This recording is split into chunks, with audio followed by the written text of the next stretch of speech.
asabaka min hasanatin famin Allah wa ma asabaka min sayyi'atin famin nafsik. An-Nisa 79. Kita sering mendengar bahwa apabila kita mendapat musibah, itu adalah ketentuan Allah. Bisa jadi musibah itu adalah ujian atau musibah. Keduanya ditentukan Allah. Jika demikian, bagaimana dengan penjelasan ayat di atas bahwa yang menyatakan bahwa musibah itu datangnya dari diri kita sendiri? Pertama, apa itu musibah? Itu dulu. Kalau definisinya sudah paham, kita bisa mengerti, baru jadi baik dalam prakteknya. Quran surah kedua Al-Baqarah ayat 156, paling kiri sebelah atas. Alladzina idza asabathum musibah qalu inna lillahi wa inna ilaihi raji'un. Musibah berasal dari kata asaba yusibu, isabatan wa musibatan. Segala yang menimpa, yang dialami, di setiap yang menimpa kita itu musibah. Setiap yang menimpa, baik ataupun buruk. Makanya ketika hujan turun mengenai kita atau perangkat hidup kita, ada doa dari Nabi singkat, Allahumma sayyiban nafi'a.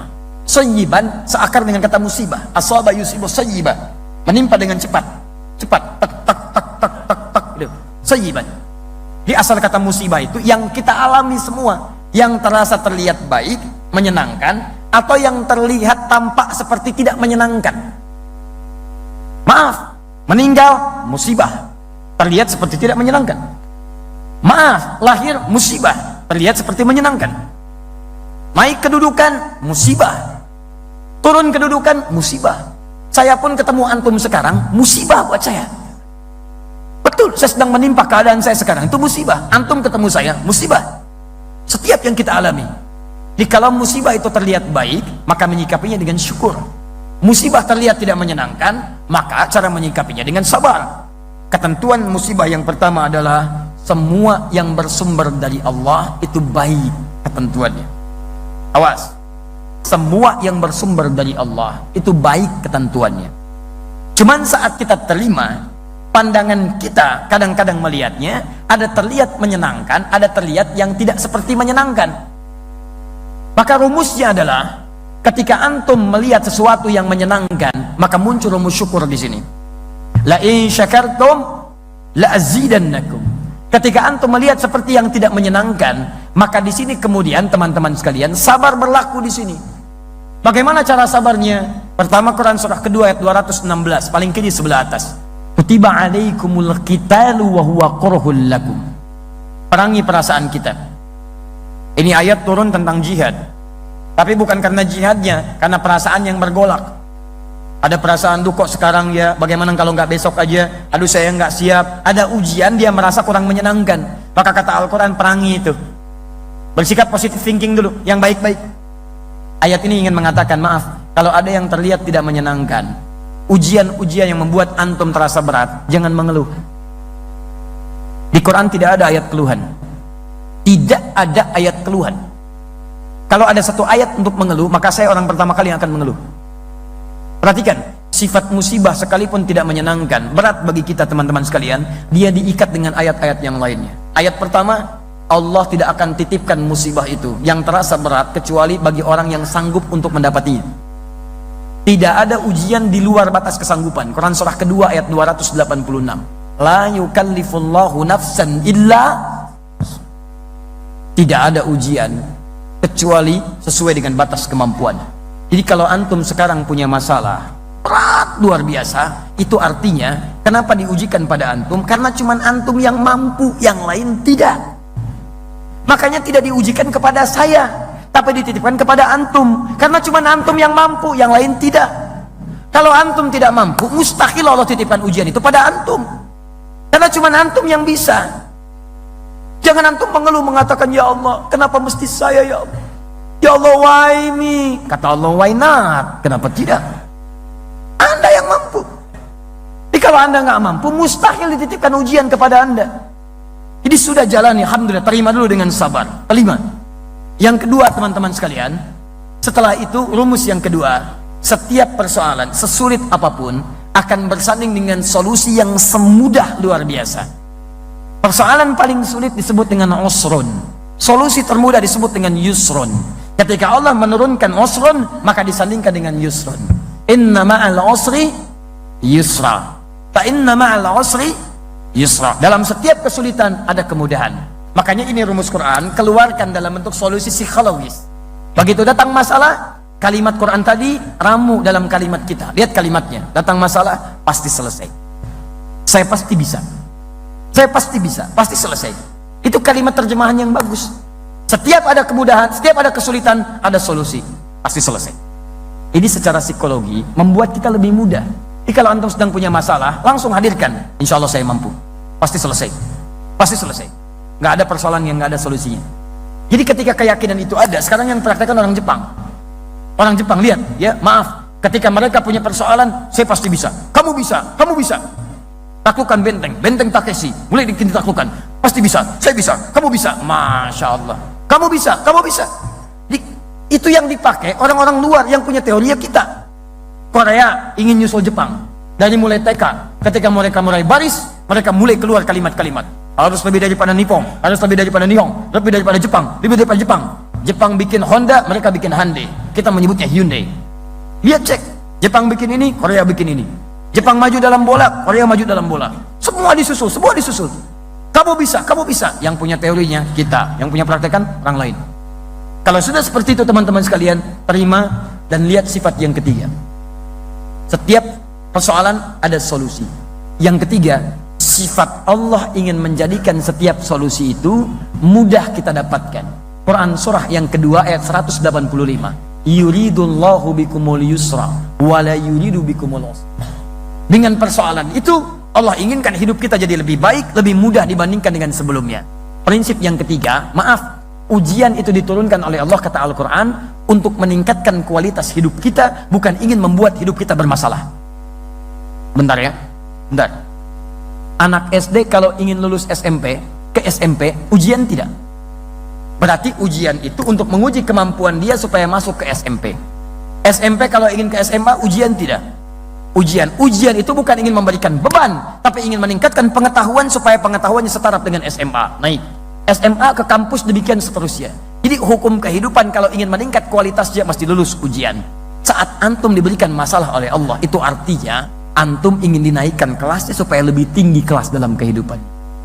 Makanya ketika manhaj ini hadir dalam kehidupan kita, kalau ada masalah berat, berarti antum ingin diangkat setinggi-tingginya oleh Allah Subhanahu wa taala dalam tingkat yang terbaik dalam kehidupan. Karena itulah teman-teman, bagaimana cara menyikapi ujian? Sesuai pertanyaan ini, perhatikan baik-baik. Ma asabaka min hasanatin faminallah. Pertama, antum harus sikapi ujian itu dengan hasanah. Hasanah. Misal, maaf. Antum biasa ke masjid, diuji. Ujian ringan. Quran surah kedua ayat 214. Masathumul ba'sa. Tiba-tiba kasih hujan gerimis. Itu ringan. Orang Arab kalau ringan mereka katakan labas. Nazal matar, labas. Turun hujan nih. Enggak apa-apa, labas. Orang Indonesia la ba'sa, satukan, labas. Labas. Ringan. Kalau antum sudah mendapatkan yang itu, naik dharra. Hujan jadi deras. Masih berangkat gak? Itu ujian. Kalau antum sikapi dengan yang tadi, Allah ingin naikkan kelas saya, berangkat pakai payung. Payung berangkat. Hujan lebih dahsyat lagi sampai banjir. Konon kabarnya sebagian dari Solo kemarin banjir. Ya, Masya Allah, Allah berikan kemudahan insya Allah. Antum punya apa-apa, bantu mereka supaya keluar dari musibah yang kemudian tampak di hadapan kita itu. Ayo kemudian teman-teman sekalian, berangkat ke masjid, berangkat. Nah, cara antum menyikapi hujan turun dengan motivasi supaya tergerak tetap berangkat ke masjid, dengan gambaran Allah ingin naikkan iman saya, itu yang disebut dengan hasanah. Jelas? Tapi kalau antum itu sikapi, teman-teman sekalian, dengan sikap-sikap yang negatif, hujan turun, biasa ke masjid, tiba-tiba gerimis, antum mulai malas ke masjid. Kata istri, "Pak, ayo ke masjid." "Aduh, hujan mah, kan ada payung."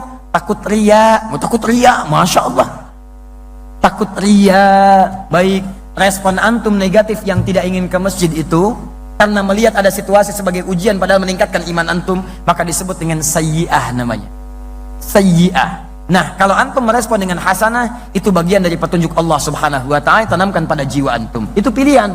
Kalau antum ambil, berarti antum mengambil petunjuk dari Allah. Tapi kalau antum merespon dengan sayyi'ah, itu bukan dari Allah. Itu pilihan antum sendiri. Karena Allah kasih, antum gak ambil. Sifat hidayah itu selalu baik. Hidayah diberikan. Cuman persoalannya, maaf, tidak setiap orang yang diberi hidayah dia tidak mau mengambilnya. Tidak setiap orang yang diberikan hidayah, tidak semua mengambilnya. Contoh, kita diberi minuman nih. Minuman misal. Minuman itu diberikan. Tapi apakah setiap yang diberi minuman mau mengambilnya? Sifat hidayah, tidak pernah Allah tidak berikan. Semua orang hidup diberikan hidayah. Quran surah 29 ayat 69. Diambil. Walladzina jahadu fina lanadiyannahum subulana. Orang-orang yang mau mengambil hidayah kami. Ayat itu mengatakan kami berikan, cuman mereka mau ngambil atau tidak. Alhamdulillah. Masalahnya ketika diberikan, banyak orang yang tidak mau ngambil. Hidayah datang lewat telinga, dengar azan, Allahu Akbar, Allahu Akbar. Kok telinga antum bisa dengar azan? Artinya antum diberi hidayah.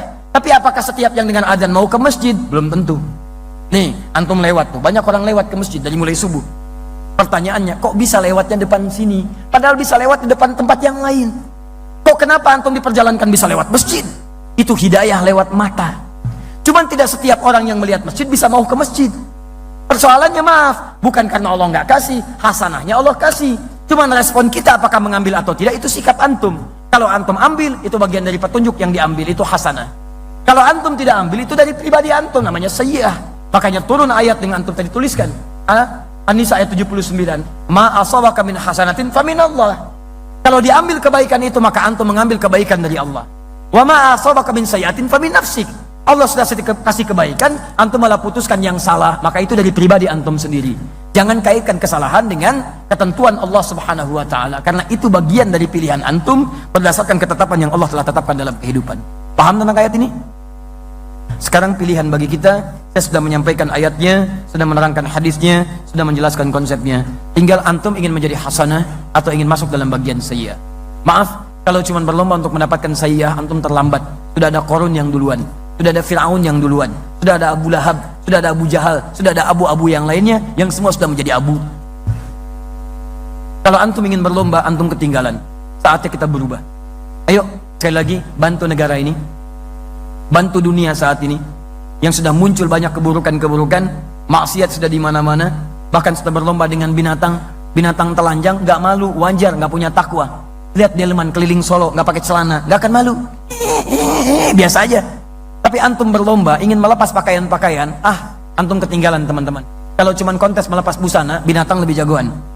Makanya kita dibedakan dengan binatang menggunakan pakaian. Karena itu teman-teman sekalian, ayo kita tunjukkan. Akan muncul generasi sekarang yang kembali pada Al-Quran, dan wanginya sudah tercium, karena setiap tempat majlis sudah mulai ramai.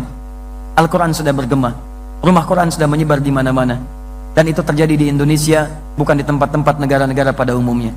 Saya ingin kita tunjukkan pada dunia, kita berikan inspirasi dari Solo, sampaikan pada dunia bahwa subuh ini di Masjid MUI kita kirim sinyal pada dunia melalui stasiun Akhir TV. Mulai hari ini kita akan kembali pada nilai Al-Quran. Kita bantu bangsa kita untuk merubah dengan menerapkan nilai-nilai Quran dalam kehidupan kita. Matanya baik, telinganya baik, lisannya baik, ujung kakinya baik. Kita isi masa depan kita. Ke depan mesti ada presiden yang ahli Quran, gubernur yang ahli Quran, pengusaha ahli Quran, dia diplomat ahli Quran, militer ahli Quran. Terapkan dalam kehidupan. Yang dengan itu semua insya Allah, maka negeri ini akan menjadi negeri baldatun thayyibatun warabun ghafur, dan kemudian akan dicapai seperti Allah pernah berikan rahmatnya, seperti kita pernah dapatkan di masa-masa yang lalu. Teman-teman, bangun dari mimpi. Selesai tidur kita mesti bangun. Ayo yang pengusaha, kumpul dengan sesama pengusaha, mulai dari Solo teman-teman sekalian, kumpul antum, pelajari Qurannya, turunkan hadisnya, kompak undang ustadznya, terangkan manhaj bisnis dalam Al-Quran, bangun supermarketnya, bangun segala kemuliaannya, hadirkan itu dalam kehidupan. Ayo yang politikus teman-teman sekalian, ayo yang ekonomis, ayo yang ekonom, ayo yang teman-teman yang lainnya, birokrat, diplomat, kumpul dengan sesamanya, dokter kumpul, militer kumpul, kaji bagaimana rumus-rumus diterapkan dalam kehidupan. Demi Allah saya katakan, demi Allah saya yakinkan, jika niat kita mulai bentangkan sekarang, kita akan tuai, kita akan panen hasil itu di masa-masa depan berikutnya. Siap insya Allah? Siap insya Allah? Teman-teman sekalian, saya undang antum tanggal 17 Desember, 2 pekan dari sekarang, kami akan ada momentum Hari Al-Quran di Masjid Istiqlal. Di situ kita akan ajarkan berkumpul dengan ahli Al-Quran. Ada yang maaf mungkin tidak bisa melihat, ada yang cuman aktivitasnya beca tapi ahli Al-Quran, ada ahli Quran dari anak kecil, ada ahli Quran dari remaja, ada imam-imam Quran, ada orang dewasa ahli Quran, ada duta besar ahli Quran, ada tetangga dari Malaysia ahli Quran, ada teman-teman yang lain ahli Quran. Kita akan berkumpul di Istiqlal. Kami undang antum, mari menjadi bagian dari sejarah. Karena kita akan berikrar dari Indonesia menuju ahli Quran, menuju negeri Quran. Kita akan kirim sinyal ke dunia dan berikrar menyemarakan Quran dalam kehidupan kita. Teman-teman, takbir. Takbir. Disitulah kita akan melihat, mungkin bukan kita pelakunya, kita hanya menginisiasi. Mungkin beberapa tahun ke depan kita akan menikmati saat kita ada di alam kubur dengan panggilan ya ayat Tuhan nafsul mutmainnah. Pahala itu akan mengalir, surga itu akan dinanti. Kita berlomba. Teman-teman, yang lain sudah berjihad dengan jihad-jihad sesuai dengan kemampuannya, maka kita berjihad dengan kemampuan kita. Ayo berjihad dengan hartanya, berjihad dengan ilmunya, berjihad dengan tenaganya. Minimal kita berjihad membangkitkan negeri kita ini, sehingga negeri kita ini bangun dari tidurnya jadi negeri yang baik, jadi negeri yang dominan dalam kehidupan kita insyaallah. Subhanakallahumma wa bihamdika asyhadu an la ilaha illa anta astaghfiruka wa atubu ilaik. Rabbana atina fid dunya hasanah fil akhirati hasanah wa qina adzabannar. Bifadlika subhanakallahumma wa bihamdika Allahumma ighfirli Allahumma ighfir lana ya rabbal alamin. Wa akhiru da'wana alhamdulillahi rabbil alamin. Wal 'afu minkum. Assalamu alaikum warahmatullahi wabarakatuh.